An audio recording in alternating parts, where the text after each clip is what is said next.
On behalf of the United States Army, the West Point Appointment Scholarship will be presented by Colonel Gerald E. Brunn.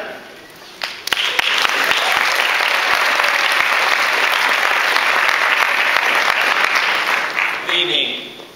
I have been an admissions liaison officer for West Point for 14 years now. And in that position, which I've enjoyed very much, I've worked with students to get their applications together for West Point throughout Northern California.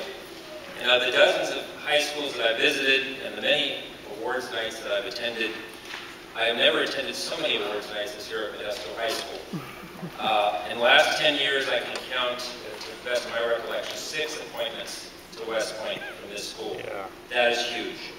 And that is significant. And I attribute that to, first of all, the great faculty and staff here at Modesto High School.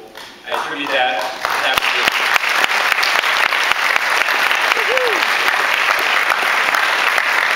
Modesto High School is preparing their students to compete and to be successful at great places like West Point. And that's a great thing that all of you should be proud of. All of you parents, you're getting your children to focus on things like service to one's community and one's nation, and I know that's supported by the school here. Again, something that is invaluable at West Point, and in particular, to service in our nation's military. I guess the biggest reason, though, why I keep coming back to Modesto High School every May is a family tradition that started with Nathan, Austin, and David all attending Modesto High School. So little did I know about 7 or 8 years ago when I first met Nathan Bennett that I'd be a proud participant in what has become a proud Bennett family tradition. And I thank the Bennetts for allowing me to have a very small part of that tradition. And of course I thank Modesto High School as well. This year, 16,000 young men and women applied for admission to West Point.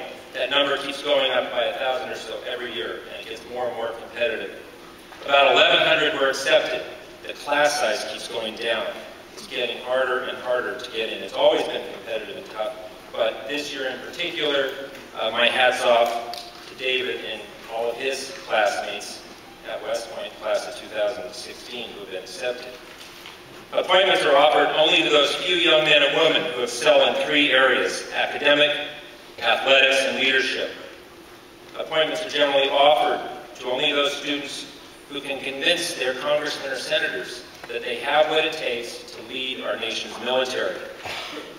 Tonight, I'm proud to announce that Congressman Dennis Cardozo was obviously impressed with David Bennett's commitment to a lifetime of selfless service to our nation when he nominated David for a West Point appointment. David will spend the next 4 years at a beautiful, historic, demanding place that is unquestionably the world's premier leadership institution. A place with such famous leaders as Eisenhower, MacArthur, Grant, Lee, Patton, Schwarzkopf, and Petraeus among its graduates. There's no doubt that West Point is among the nation's top academic institutions. Organizations like Forbes, U.S. News all recognize West Point every year as the best university in the country, at least among the top 2 or 3 best. 3 years ago, West Point was recognized as the best, #1 in the nation, ahead of Harvard, Princeton, and Yale. It is a great school. Upon graduation from West Point, David will become a member of the noblest profession in the world as an officer in the United States Army. David, please come forward. And ladies and gentlemen, on behalf of the President of the United States and Secretary of the Army, it gives me great pleasure to present a certificate of appointment to the United States Military Academy at West Point, David Bennett. Yeah.